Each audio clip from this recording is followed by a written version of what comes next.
ഈ ഒരാൾ എന്നെ വിളിച്ചിട്ട് പറഞ്ഞു ഇത് എന്താ അതിന് വേറെ ഏത് ഇൻ്റർവ്യൂ ഞാൻ പറഞ്ഞു തോന്നുന്നത്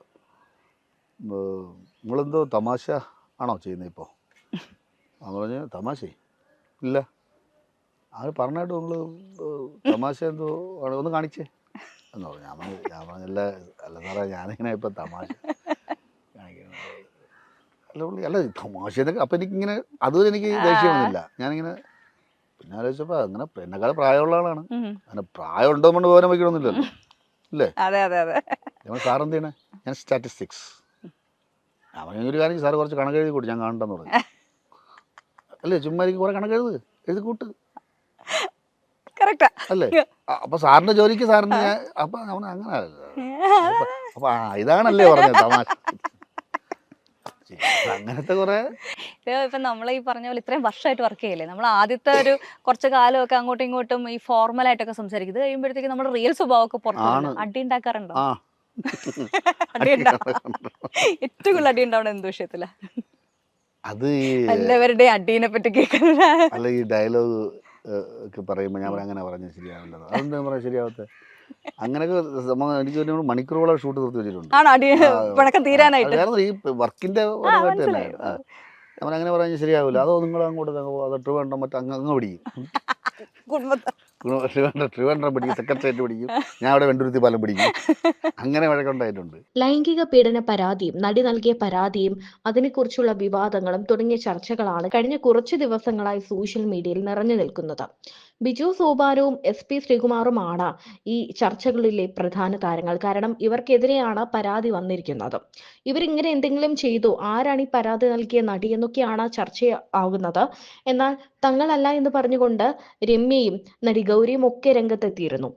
ഇനി നിഷ സാരംഗാണോ അല്ലെങ്കിൽ ജൂഹിയാണോ അങ്ങനെ തുടങ്ങി നിരവധി ചോദ്യങ്ങൾ എത്തുന്നത്, ശിവാനിയാണോ എന്നൊക്കെ നിരവധി പേർ ചോദിച്ചുകൊണ്ട് എത്തുന്നുണ്ട്. ഈ സമയത്താണ് ബിജു സോപാനത്തിന്റെ ചില തുറന്നു പറച്ചിലുകൾ വൈറലായി മാറുന്നത്. ഭയങ്കര താല്പര്യം അഭിനയിക്കാം. അയ്യോ ഞാൻ കൊച്ചിലെ പോലെ ഞാൻ റിഹേഴ്സലിൽ പോകുമ്പോഴേ ഇവളെ കൊണ്ടുപോകും. അപ്പൊ അവിടെ ഇരുന്ന് ഇങ്ങനെ നാടകങ്ങളൊക്കെ കണ്ട് പണ്ട് സംസ്കൃത ഡയലോഗ് കാണാതെ പറയുമായിരുന്നു ഇവള്. പിന്നെ ഇപ്പോഴും അഭിനയിക്കാൻ ചോദിച്ചു കഴിഞ്ഞാൽ വേറെ ഒന്നും ആവണ്ട അഭിനയിക്കാൻ. ഞാൻ പറഞ്ഞ പഠിത്തം കഴിഞ്ഞിട്ട് അങ്ങനെ പറയണത് മോശമാണ്, പഠിത്തം കഴിഞ്ഞിട്ട് എന്താവാൻ, അങ്ങനെയൊന്നുമില്ല. അങ്ങനെ കാര്യം ഇപ്പൊ നമ്മൾക്കിപ്പം ബേസിക് ആയിട്ടുള്ള നോളജ് എൻ്റെ വിദ്യാഭ്യാസ യോഗ്യത അനുസരിച്ചല്ല.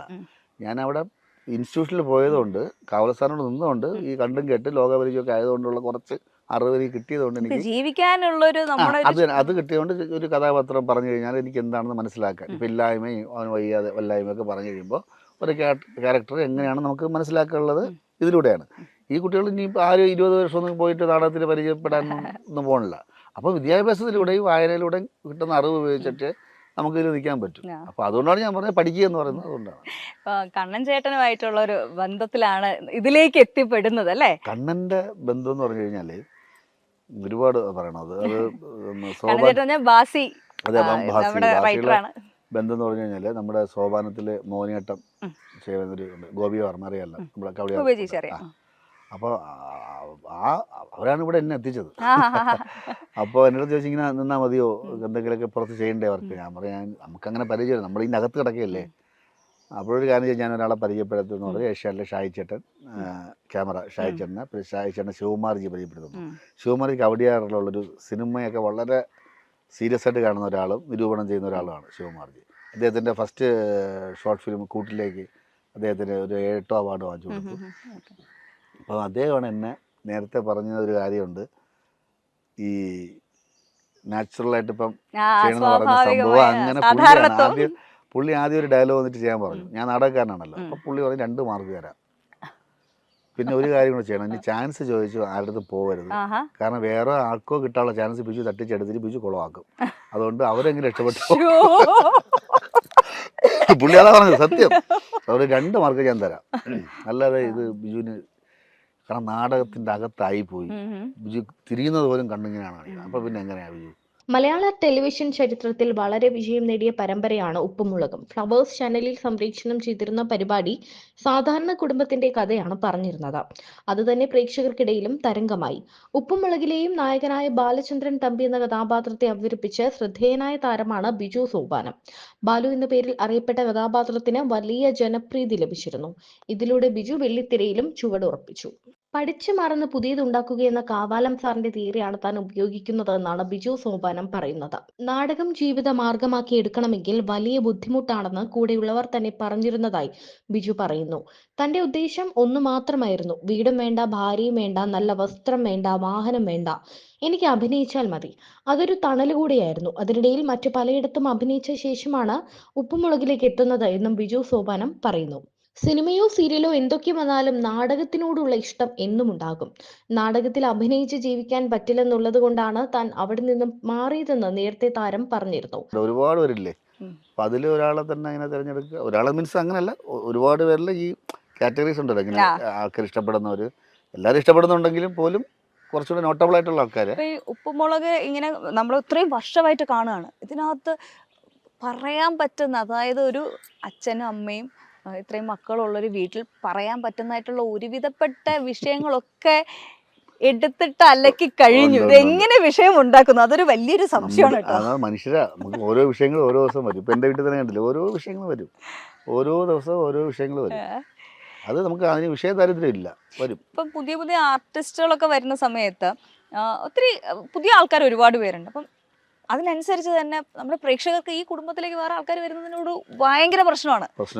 അത് എങ്ങനെ മാനേജ് ചെയ്യണം? വന്നാൽ അതനുസരിച്ച് നിന്നോണം. ഓവർഡു ചെയ്ത് കഴിഞ്ഞാൽ അപ്പം വിളിച്ചിട്ട് വിളിക്കും. കാരണം സിറ്റ്കോമില് നിങ്ങൾ ചെയ്തു വെച്ചിരിക്കുന്ന ഒരു സിസ്റ്റം നമ്മുടെ സാധാരണ സീരീസ് ഒന്നും ഡിഫറെന്റ് ആണ്. അപ്പം ബാക്കി ആർട്ടിസ്റ്റുകൾ വരുന്ന സമയത്ത് ഈ ഒരു ട്രാക്കിലേക്ക് എത്തിപ്പെടുക അക്സെപ്റ്റ് ചെയ്യില്ല. എത്ര വലിയ ആർട്ടിസ്റ്റ് ആയിക്കോട്ടെ, അവരവിടെ എത്ര സ്റ്റാർ ആയിരുന്നാലും ഇവിടെ വന്നു കഴിഞ്ഞാൽ വലിയ പാടാ. അത് എങ്ങനെയാണ് നിങ്ങൾ ഇവിടെ വരുന്ന ആൾക്കാർക്ക് പറഞ്ഞു കൊടുക്കാറുണ്ട്? പറഞ്ഞു കൊടുക്കും. അവർ തന്നെ പറയും, ഇങ്ങനെ കുറച്ച് പാടാണല്ലേ, നമ്മുടെ ഇങ്ങനെ ചെയ്യാനുണ്ട്. കുറച്ച് കഴിയുമ്പോൾ ആ അളവിൽ തന്നെ പോകും. നമുക്കറിയാമല്ലോ, പെട്ടെന്ന് സിങ്ക് ആവില്ലെങ്കിലും കുറച്ച് കഴിയുമ്പോൾ അങ്ങ് പോകും. ഇപ്പം ഒരു എന്താ പറയാ, സീസൺ 1 നിന്നും സീസൺ 2 വന്നപ്പോൾ ഭയങ്കര മാറ്റങ്ങൾ ഉണ്ടാക്കുന്നു. കുട്ടികളുടെ മാറ്റം തന്നെ ഒരുപാട് കഥകൾ മാറി. എങ്ങനെയാണ് ആ ഒരു മാറ്റം ബാലൻസ് ചെയ്ത് കൊണ്ടുപോകുന്നത്? അതായത് പ്രേക്ഷകനെ ഇഷ്ടപ്പെടുന്ന രീതിയിൽ എത്തിക്കണമല്ലോ അത്. അല്ല, ഇപ്പം ഞാൻ പറയും, ഈ മാറ്റം ഒന്നാമത്തെ കാര്യം, ഈ ഇപ്പം കേശുവിനെ വെച്ച് കുട്ടികളെ കളിക്കാൻ പറ്റില്ല, ശിവാനി കുട്ടികളെ കളിക്കാൻ പറ്റില്ല, പിന്നെ പാറക്കുട്ടി.